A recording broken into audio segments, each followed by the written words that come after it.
Hello દોસ્તો, welcome back to my YouTube channel. કેમ છો બધા? આઈ હોપ કે બધા મજામાં જશો. તો આજે આપણી સફરનો થઈ ગયો છે બીજો દિવસ અને આપણે માંડળ ગામમાં રોકાણ હતા. માંડળ ગામથી સવારમાં વહેલા નીકળી ગયા છીએ અને જાય છીએ અમે હાણા વાખિયા અને હનુમાન ગાળા. તો ત્યાં હનુમાન ગાળા મંદિર છે, મને નથી ખબર, હું પહેલી વાર જાઉં છું, નરેશ કહે છે. અને અહીંયા અમે રસ્તા પર જઈએ છીએ, ત્યાં સાઈડમાં બધી ગ્રીનરી જોવો તમે. ચોમાસામાં ચારેકોર ગ્રીનરી જોવા મળે, લીલાછમ ઝાડવા, વાતાવરણ મસ્ત થઈ ગયું છે, વાદળા થઈ ગયા કાળા કાળા.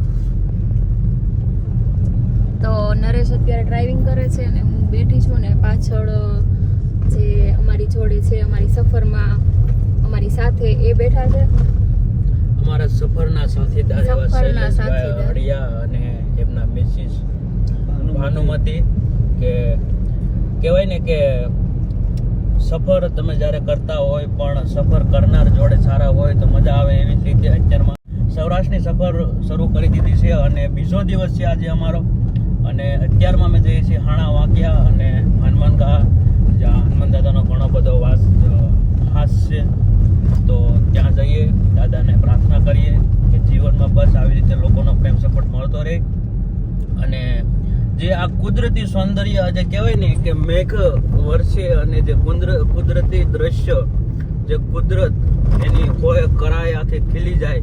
તો આજે તમે જોઈ શકો, આ જે મજરા ડુંગર છે, લીલું લીલું ઘાસ છે, અને તમે જોઈ શકો આ જે ગાવડિયું છે, આ જે બેહડિયું છે અને મજરા ગોવાયા છે, એ જોવાની અને આની કંઈક અલગ જ મોજ છે. ગામડાની છે ને દોસ્તો, એક અલગ મોજ છે. શું કહેવાય કે જીવન ગમે એટલું ફેસિલિટી વાળું હોય, જીવનમાં તમારી પાસે ગમે એટલી ફેસિલિટી હોય પણ તમને જે શું કહેવાય આત્મસંતોષ મળે ને, એવી જગ્યાએ જાઓ, જોવો, કરો, લોકોને બતાવો. અને બ્લોગના માધ્યમથી અમે તમને એટલે માટે બતાવીએ છીએ કે બ્લોગના માધ્યમથી તમે પણ જોઈ શકો કે આ એક કુદરતી સૌંદર્ય છે. અને અહીંયા જે છે આગળ જે ખજૂરભાઈએ આદસન જે હનુમાન દાદાનું મંદિર બનાવેલું છે, તો એનો જીર્ણોદ્ધાર કરેલ છે. એ મંદિર અહીંયા આવેલું છે. તમારે જોવું હોય તો હું તમને બતાવવાની કોશિશ કરી, પણ હાલ આપણે જઈશું પહેલાં હાણા વાંક્યા. વળતી વખતે કદાચ આપણે આવશું તો હું તમને બતાવીશ. પણ તમે કન્ટિન્યુ બ્લોગમાં બના રહેજો અને તમારા દરેક ગ્રુપમાં શેર કરજો. અને આ જે કુદરતી સૌંદર્ય છે, જે ભગવાને શું કહેવાય પૃથ્વી ઉપર જે સાદર પાથરી છે, એ જોઈએ અને એનો નજારો જોઈએ. બસ કન્ટિન્યુ બ્લોગ જોવાનું તમારા દરેક ગ્રુપમાં શેર કરો. યો નરેશ.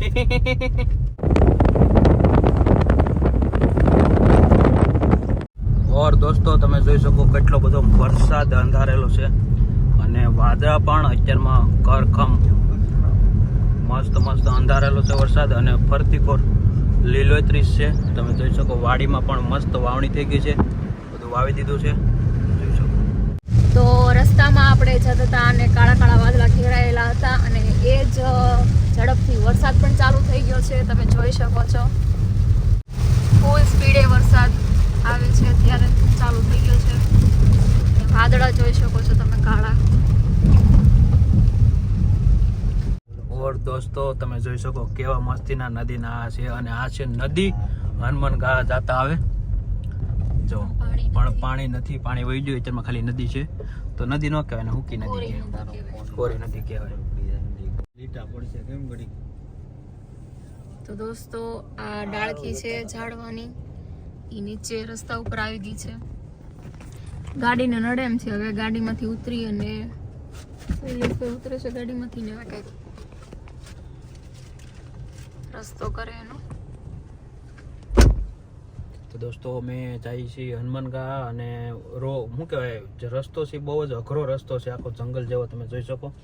ને જે ઝાડવાની ડાળ છે આખી આવી ગઈ છે નીચે. એ જો તોય તે કહાણી તો ખરી જ. તે ગાડીને લીટા ન પડે એટલા માટે ઉછી રાખી. ને શૈલેષભાઈ અમારે વાહે છે. જો આ રીતનો રસ્તો છે, જંગલ ટાઈપ. વચમાં નાની એવી કેરી છે ને બે સાઈડ ઝાડવા છે. ખબર છે ને શૈલા અહીંયા જવાય એમ છે. કોકને આપણે પછી પૂછ્યું ને રસ્તો ખરાબ આવે ત્યાં. આ જ રસ્તો બતાવે છે કે? હા, લોકેશન તો આ જ રસ્તો બતાવે છે. અહીંથી જમણી બાજુ બતાવે. જમણી બાજુ બતાવે જમણી બાજુનો રસ્તો.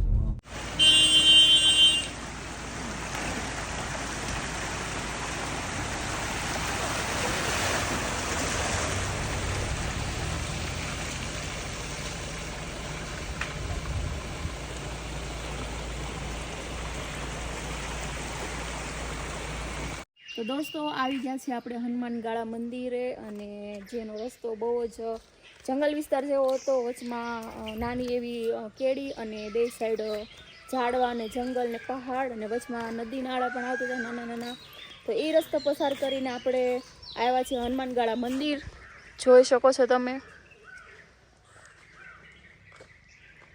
જંગલની અંદર એકદમ આવેલું છે.